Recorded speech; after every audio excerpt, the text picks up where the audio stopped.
काफ़ी सारे बच्चों की एक रिक्वेस्ट आ रही थी मेरे पास कि फंडामेंटल चैप्टर्स में कंसेप्ट्स बहुत ज़्यादा हैं, कंसेप्चुअल चैप्टर है, इम्पोर्टेंट टॉपिक्स भी हैं काफ़ी सारे। तो इसके लिए छोटी सी मैं वीडियो क्लिप बनाऊं जिसमें बच्चे नोट्स को देख करके रिवाइज़ कर सकें। तो बच्चे इसी पर्पज़ से मैं रिवीजन क्लासिक क्लिप बनाने जा रहा हूँ, आप लोगों को थोड़ी इससे हेल्प मिल जाएगी। चलिए बच्चे बात करते हैं ज़रा। सबसे पहले चैप्टर है अपना नंबर 1, अकाउंटिंग फॉर फंडामेंटल्स।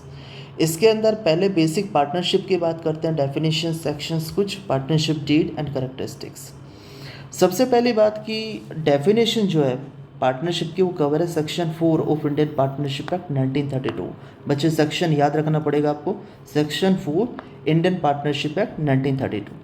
इसके बाद हम डेफिनेशन की बात करते हैं। डेफिनेशन क्या कहती है कि जब दो या दो से ज़्यादा पर्सनस एग्री करते हैं काम साथ में करने के लिए, किस लिए, to share the profits of business carried on by all and any of them acting for all. इसका पर्पस क्या होता है? डेफिनेशन, दो या दो से ज़्यादा लोग होने चाहिए, एग्रीड मतलब लोगों के बीच में एक एग्रीमेंट होना चाहिए, शेयर द प्रॉफिट्स का मतलब शेयरिंग ऑफ प्रॉफिट्स होनी चाहिए, और बिजनेस मतलब लीगल बिजनेस होना चाहिए। और सबसे लास्ट करेक्टरिस्टिक्स जो है वो डेफिनेशन में ही कवर मैंने कर दी है, carried on by all and any of them acting for all. ये कहता है कि बिजनेस सारे पार्टनर्स के द्वारा कैरी किया जाएगा और उनमें से कोई एक पार्टनर सभी पार्टनर के ब्याह पर डिसीजन ले सकता है। तो ये जो मैंने डेफिनेशन में 5 बोल्ड वर्ड्स डाले हैं, उनको अंडरलाइन किया, हाईलाइट किया है, यही इसकी 5 कैरेक्टरिस्टिक्स हैं जिनको भी पढ़ना स्टार्ट करेंगे हम। पॉइंट नंबर 1 कहता है कि पार्टनर कितने होने चाहिए? दो या दो से ज़्यादा पार्टनर होने चाहिए, लेकिन इसमें कुछ की पॉइंट्स हैं। की पॉइंट क्या है कि minor can be admitted only for profit. Minor को आप लॉस नहीं देंगे, ओनली उसको प्रॉफिट मिलेगा।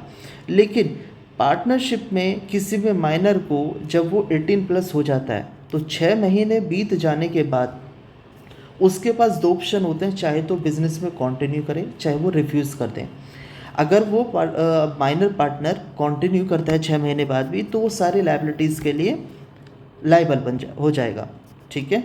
उसके बाद थर्ड पॉइंट आता है कि मैक्सिमम नंबर ऑफ पार्टनर्स कितने होते हैं। तो इसके लिए तो मैं आप लोगों को, हाँ जी बच्चे, तो यहाँ पर मैं थोड़ी सी चीज़ बताऊँगा कि यहाँ पर मैक्सिमम नंबर ऑफ पार्टनर्स की बात क्या हो रही है यहाँ पर। चलिए देखते हैं। सबसे पहले बच्चे section 464 of companies act 2013। Act कब बना था ये? 2013 में। और उसका सेक्शन कौन सा है? 464। ये कहता है कि मैक्सिमम नंबर ऑफ पार्टनर्स कितने होंगे? 100 होंगे। लेकिन ये कहता है आगे कि वी फर्दर एम्पावर मतलब पावर देना। किसको पावर दी इन्होंने? Empower the central government to make rules. ये सेक्शन कहता है कि हम सेंट्रल गवर्नमेंट को पावर देते हैं कि वो चाहे तो इसके रिगार्डिंग रूल बना सकती है। तो सेंट्रल गवर्नमेंट ने बोला ठीक है, हम रूल 10 बनाते हैं, किसका? Of companies miscellaneous rules 2014। बच्चे याद ऐसे रखना है, एक्ट कब बना था? 2013 में, जबकि रूल्स कब आए? 1 साल बाद। 2014 में जो रूल बना कंपनीज मिसलेनियस रूल्स में, रूल नंबर 10, उसने बोला कि मैक्सिमम नंबर ऑफ पार्टनर्स कितने होते हैं? 50। तो बच्चे इस चीज़ को रट्टा मार के रखते हैं कि मैक्सिमम नंबर पार्टनर कितने होते हैं? 50। लेकिन इस बार जो बोर्ड में पेपर आया, उन्होंने पूछा हमें बताइए एज़ पर कंपनीज एक्ट कितने मैक्सिमम नंबर ऑफ पार्टनर होते हैं। बच्चे गलती करके आए हैं काफ़ी सारे, 50 लिख के आए हैं। एज़ पर कंपनीज एक्ट है बच्चे 100, और as per rule 10 of companies miscellaneous rule कितना है? 2014। उसके बाद बच्चे कुछ राइट्स की बात करेंगे, पार्टनर्स के क्या क्या राइट्स होते हैं। आप खुद सोच के देखिए, अगर आप किसी पार्टनरशिप फर्म में तो आपको कौन कौन से राइट्स चाहिए। सबसे पहला चाहिए कि सर हम बुक्स ऑफ अकाउंट्स को इंस्पेक्ट कर सकें। दूसरा, जिस बिजनेस में हम काम कर रहे हैं उसके मैनेजमेंट में हमें पार्टिसिपेशन चाहिए।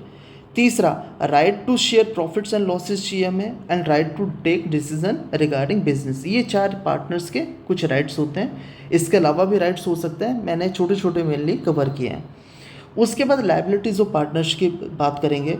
सबसे पहले लायबिलिटी होती है एंटी कॉम्पिटिटिव एग्रीमेंट वायलेशन। ये क्या होता है? ये होता है कि जब भी कोई कंपनी किसी एम्प्लॉय को अपने यहाँ पर रखती है तो वो सबसे पहले एक एग्रीमेंट साइन कराती है। एग्रीमेंट में ये लिखा होता है कि एक पर्टिकुलर टाइम पीरियड के बाद या कंपनी छोड़ने के बाद एक पर्टिकुलर टाइम पीरियड तक आप एक इस एरिया में सेम बिजनेस स्टार्ट नहीं करेंगे कि जिससे बिजनेस को लॉस ना हो। तो यहाँ पर क्या होता है, अगर एक पार्टनर कोई भी बिजनेस स्टार्ट कर देता है सिमिलर एरिया में without concert of other partners, तो जो भी प्रॉफिट कमाएगा वो पार्टनर विदाउट कंसर्ट जिसने बिजनेस शुरू किया है वो सारा पार्टनर्स में बटेगा, और अगर कोई भी लॉस हुआ तो वो पर्सनली बियर करेगा। दूसरा केस कहता है अगर कोई पार्टनर मिस अप्रोप्रिएट करता है। कीवर्ड्स क्या हैं बच्चे, कीवर्ड्स हैं यहाँ पर एंटी कॉम्पिटिटिव एग्रीमेंट, और दूसरा है आपका ये एंटी कॉम्पिटिटिव एग्रीमेंट वायलेशन, और दूसरा है पार्टनर मिस अप्रोप्रिएट। तो दोनों में फ़र्क क्या है, यहाँ पर एंटी कॉम्पिटिटिव एग्रीमेंट का वायलेशन हुआ है फर्स्ट केस में, सेकंड में पार्टनर ने अमाउंट मिस अप्रोप्रिएट किया। तो पार्टनर ने मिस अप्रोप्रिएट किया अमाउंट, उसको जाके कहीं वो इन्वेस्ट करता है, वहाँ पर होने वाला जो भी प्रॉफिट होगा सभी पार्टनर्स में डिस्ट्रीब्यूट होगा, लेकिन अगर कोई लॉस हुआ तो पर्सनली वही बियर करेगा वो। उसके बाद next 5th point, content of partnership deed. Partnership deed में बच्चे क्या क्या कंटेंट होंगे, पार्टनरशिप डीड मतलब पार्टनरशिप एग्रीमेंट। सबसे पहले हमारे बिजनेस का नेम क्या है, एड्रेस क्या होगा, नेचर क्या हुआ है, पार्टनर्स के नेम, एड्रेस, कॉन्टैक्ट डिटेल्स, उसके बाद इंटरेस्ट ऑन कैपिटल कितना मिलेगा, इंटरेस्ट ऑन लोन कितना होगा, प्रॉफिट शेयरिंग रेशियो कितना होगा, ये सारी बेसिक चीज़ें होती हैं किसके अंदर, content of partnership deed. 6th point की बात करेंगे, पार्टनरशिप डीड की इंपॉर्टेंस क्या है।